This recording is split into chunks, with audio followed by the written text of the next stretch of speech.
Thank you.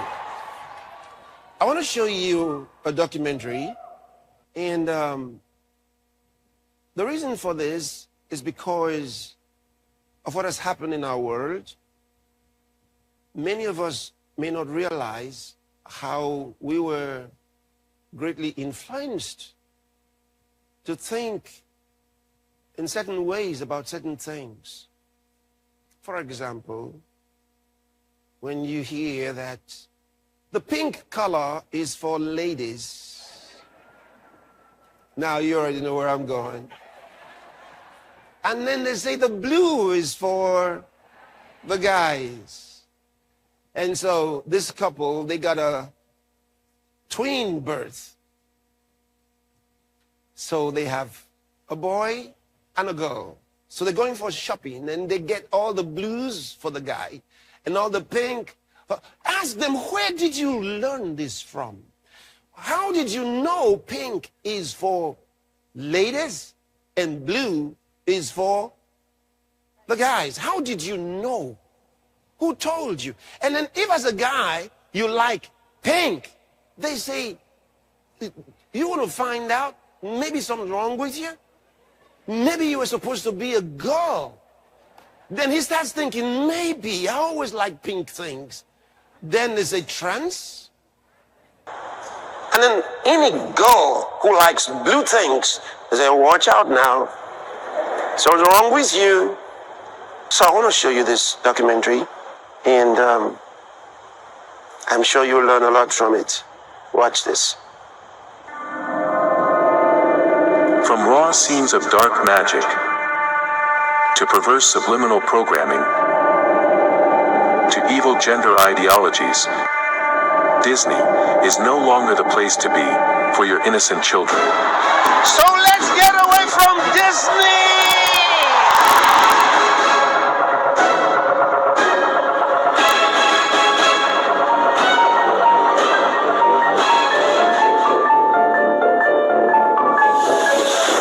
When people hear the name Disney, many think about the man Walt Disney, some others think cartoons, yet some others think about Disney World. Well, Disney is a multi-billion-dollar corporation with a pervasive ownership of a wide network of media companies, including Fox Entertainment Group, National Geographic Partners, ABC News, ESPN Incorporated. They also own food subsidiaries, a vibrant legal outfit, theme parks, as well as a host of other Disney offshoots and acquired media brands. For over a century, this syndicate has installed itself as a powerful force of influence in ways too many to number. However, beyond their powerful installation in economic realms of influence, they have also firmly established themselves as a ubiquitous force of influence in the societal norms. And this has been effectuated through a well-intended and carefully crafted indoctrination agenda on generations of people. According to the Britannica Dictionary, to indoctrinate means to teach someone, to fully accept the ideas, opinions, and beliefs of a particular group, and to not consider other ideas, opinions, and beliefs. The indoctrinator in this case is Disney. In effect, they have firmly installed ideas, norms, beliefs, and cultural ideologies in the minds of many for over a century. In my opinion, the most insidious thing Disney does is that they own real estate in your kid's brain, and they kind of will forever. It never leaves their brain. For example, all these grim fairy tales, all these public domain stories, if you were to say Snow White, if you were to say Alice in Wonderland or Cinderella, most of the time what you conjure up in your head is an intellectual property owned by the Disney Corporation. It's not the public domain version of Alice. It's like the Disney version of Alice. Yep. And the more they do that, the more that they literally own thoughts in your head that they can monetize and you can't. Yeah, it's weird that a corporation has monopolized our imagination. This is beast. Ironically, Disney was founded by men with religious upbringings, and its initial works were simply depictions of cultural fairy tales that taught good moral lessons. But sadly, this empire has long metamorphosed into a corrupt corporation which wields an evil wand of colossal deception and indoctrination. Unfortunately, its primary targets are children. You know, those who started Disney were very religious. And They were actually godly people. But in the process of time, with so many changes, until we got some of the most irreligious leftist radicals owning and running Disney. I grew up with The Wonderful World of Disney on Sunday nights, and you curl up with a blanket with your family and watch a great Disney movie, and that company doesn't exist anymore. Disney was absolutely synonymous with trust. There's all this other stuff out there, but Disney was okay. And now that company doesn't exist anymore, and we don't trust them, and we don't want that agenda necessarily preached to our children. Walt Disney was committed Christian. He was baptized. And I want to read to you something that really is a fact. Listen to this. Walt Disney was a committed, baptized Christian who said, quote, "All I ask of myself is to live a good Christian life, and toward that objective, I bend every effort in shaping my personal, domestic, and professing activities and growth. I have watched constantly that in my work, the highest moral and spiritual standards are upheld." He was a generous giver to the Jewish causes, and he was honored by B'nai B'rith, the Jewish organization, as the Man of the Year. When corporations or companies begin to open the doors to leftist individuals and activists, because like a Trojan horse, he said they'll come in and they'll destroy the company. Dennis Prager, another conservative author and speaker I respect dearly, you know what he says? He says, everything that the left touches, basically, is ruined. In the wake of the corruption of this global conglomerate, certain deceptive ideologies have been programmed into the minds of many, consequently giving rise to learned behaviors in line with Disney's programming agenda. Beginning with seemingly simple things, such as color and gender segregation. Have you ever heard the phrase, pink is for girls and blue is for boys? You know where they got it from? Disney. They got it from Disney. And so with these little children growing up, blue for Junior, and pink for Cheryl. Okay. So she starts liking pink. He starts liking blue. And then their friends come to visit, and they carry it to the next house, and we keep spreading it. Pink is ladylike. So if you're a guy and you have pink, they say, ha. Now let's wind back the clock, back to the 19th century. In those times, both boys and girls were dressed in dresses, predominantly in white. This might seem unusual to our modern sensibilities, but it was done for practical reasons. White clothes were easier to bleach clean, a major consideration in a time before modern washing machines. And dresses, regardless of child sex, allowing for easy diaper change. During this period, there wasn't much emphasis on distinguishing genders among young children. And they were often depicted in art and photos wearing frilly white dresses, almost indistinguishable by our standards. However, as we moved into the early 20th century, retailers started to experiment with the concept of gender-specific clothing. This was when color started playing a major role in differentiating boys and girls' outfits. Pink was originally associated with boys, and blue with girls.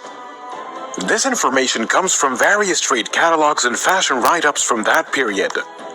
For instance, a 1918 publication from the trade publication Earnshaw's Infants Department stated that pink, being a stronger color, was suitable for boys, while blue, being delicate and dainty, was prettier for girls. However, this association didn't stick around for long.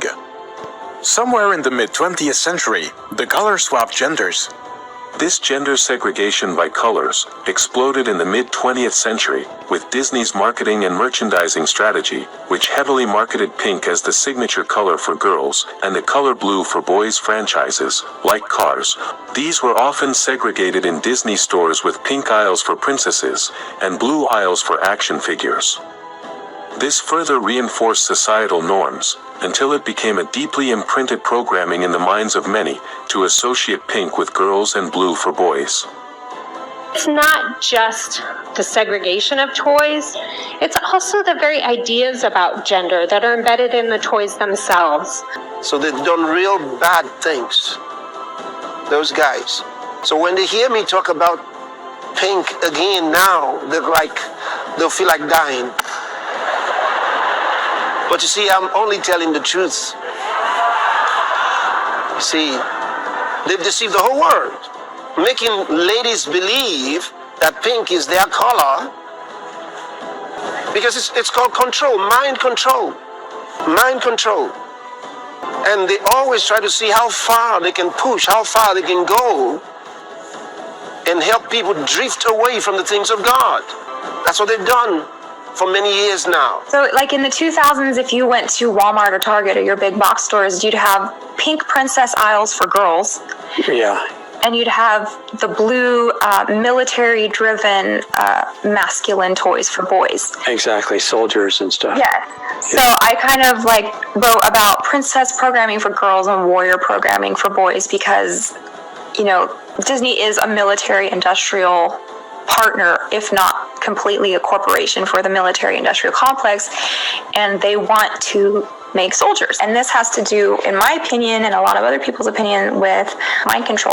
The American Psychological Association, APA, describes mind control as the systematic manipulation of an individual's thoughts, beliefs, or behaviors through psychological techniques.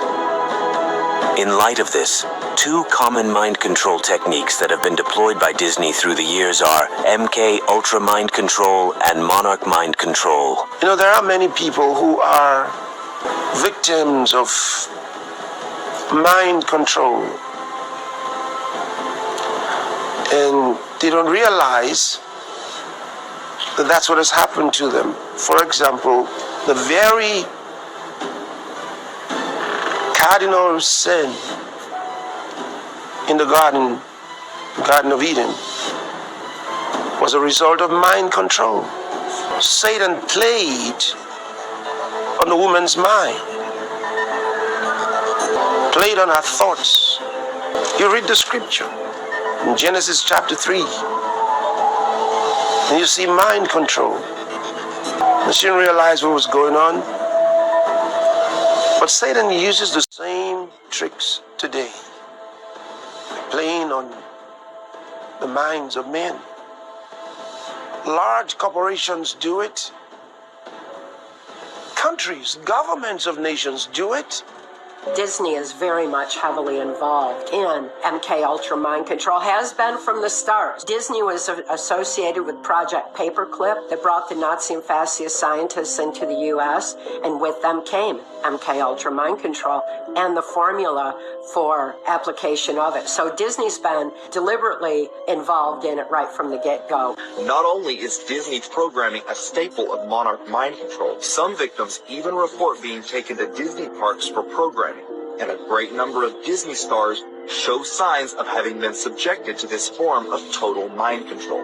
And that's why people like Britney Spears just went nuts. MK Ultra Mind Control rules in Hollywood. The different places that were involved in MK Ultra, one was Disney, and I was taken to Disney World in Florida. They have a very sophisticated setup in the underground or the underworld of Disney World, where mind control programming occurs. Located underneath the surface are tunnels or utility corridors, which can be accessed through certain unmarked doors located in various shops, restaurants, and attractions. It is in these utility corridors where child pornography, child trafficking, and mind control programming are allegedly taking place. Stuff like this Disney crap, you say parents think that Disney's teaching their kids, showing their kids something good. More and more parents, Tim, are waking up to the fact that Disney does not have the best interests of their kids at heart. I can promise you. You can look at the stats on how many people are visiting Disney right now. It is plummeting because people realize, hang on, these people are trying to brainwash my kids. These people are trying to teach my kids instead of me teaching my kids. While Disney's theme parks hold the keys to several levels of mind control, with victims to show for it, Another level of mind control that has been directly targeted at children in more covert ways has been through television programming. This time, subliminal depictions and symbolisms of dark magic, Satanism, and even transhumanism are deployed as mind control tools. This is pure evil. Understand symbolisms. Symbolisms. Symbolisms. What do they mean? What are the signs? When you see something happening, is there a message? Are these subliminal messages? There is something very wrong with Disney's new animated series, Little Demon. It's all about the ongoing agenda of normalizing and even glorifying Satanism and the general concept of evil to the masses. I mean, take a look at this trailer and tell me it doesn't openly celebrate Satan. You don't have to watch the entire series, but a simple look at the various trailers available online is more than enough to confirm another fact.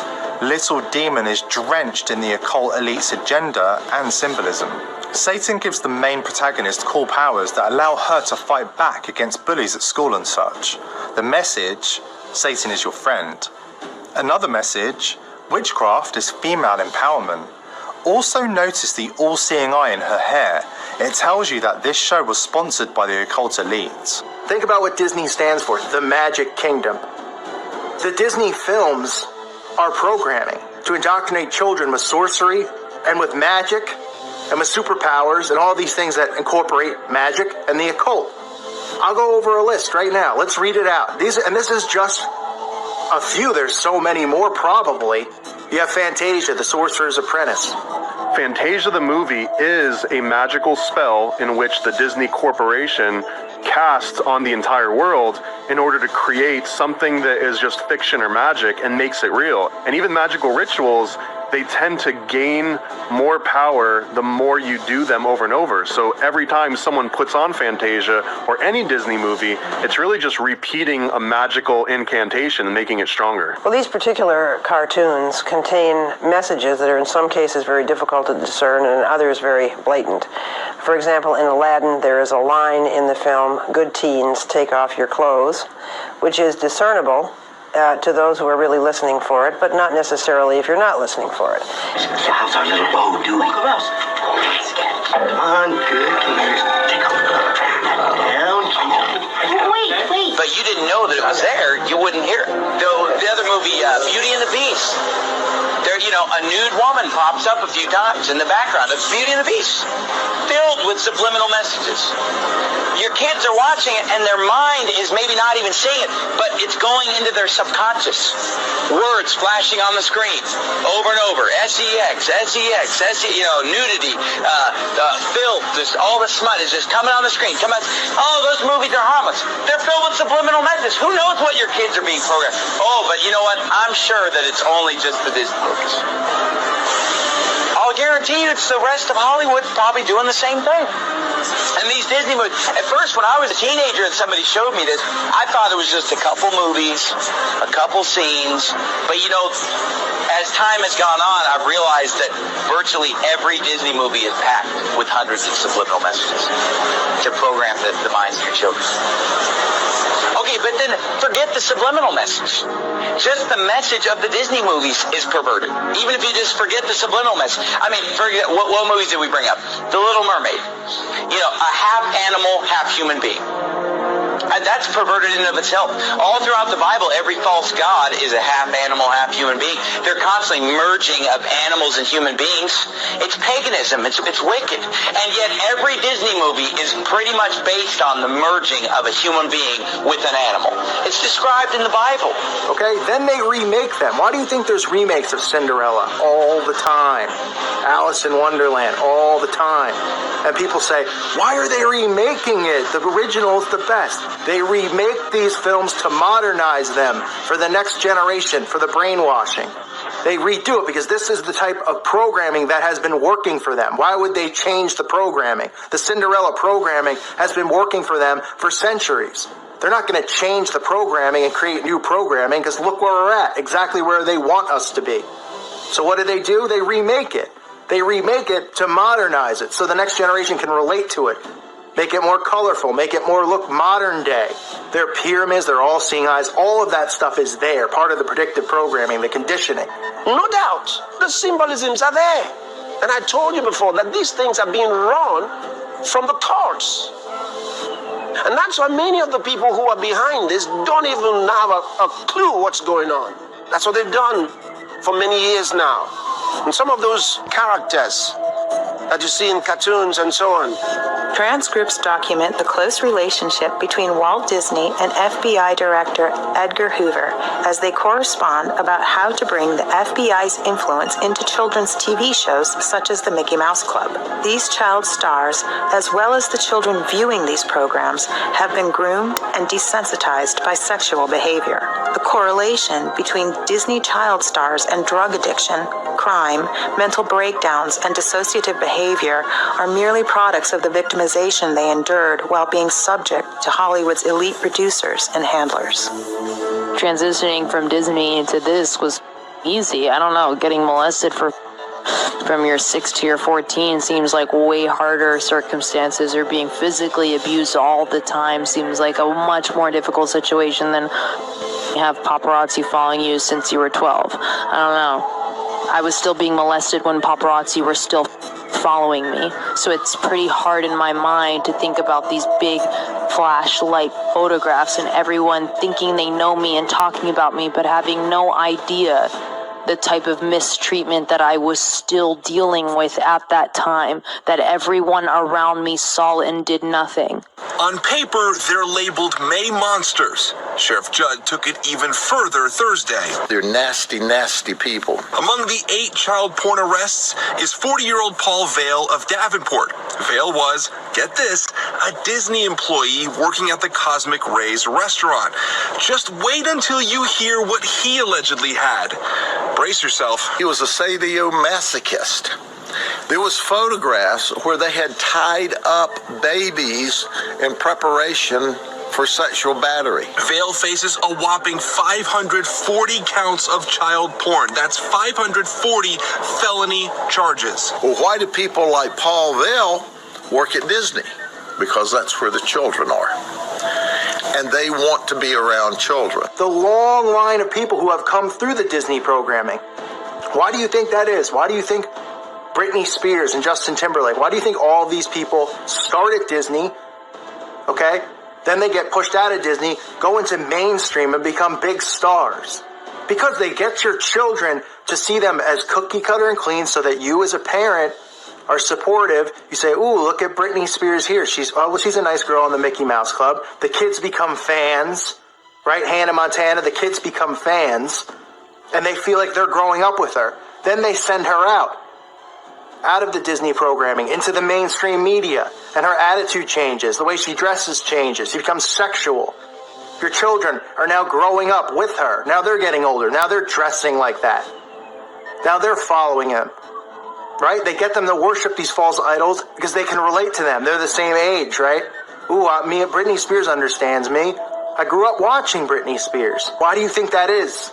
Or Miley Cyrus, right? She goes from being cookie cutter to being a demonic entity on TV, dressing like a demon, pushing sex, pushing drugs in her music and alcohol and all that stuff.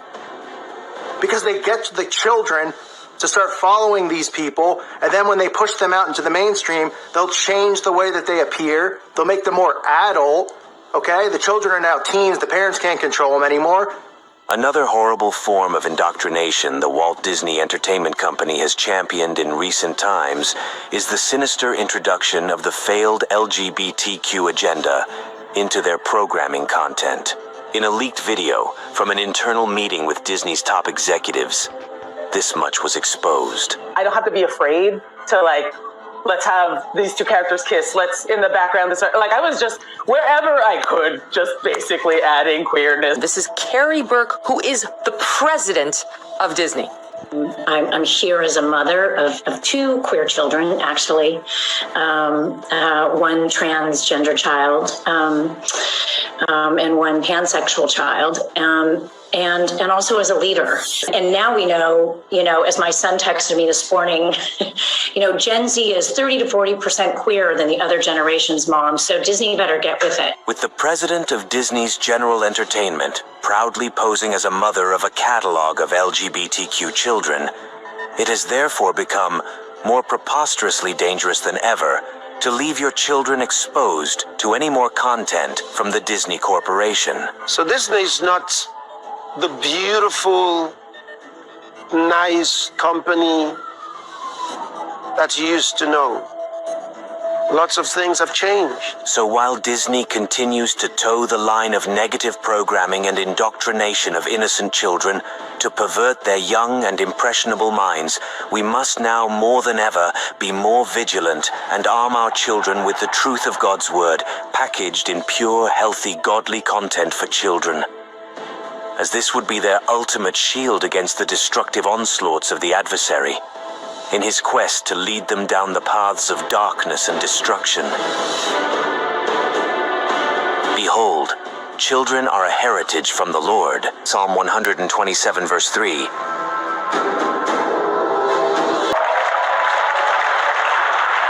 So, those of you who like showing your children cartoons from Disney, you have to be careful. There are subliminal messages in all their films, in all of those cartoons that adults don't observe. The children are not listening to the message of the film the way adults do.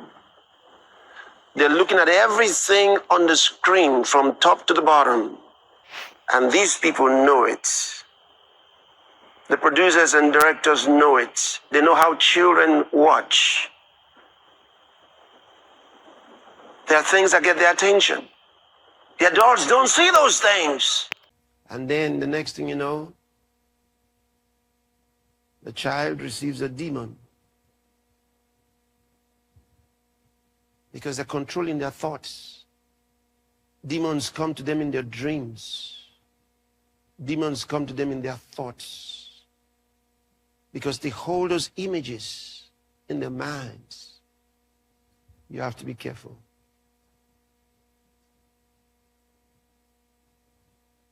You have to know how the devil operates through thoughts, through dreams.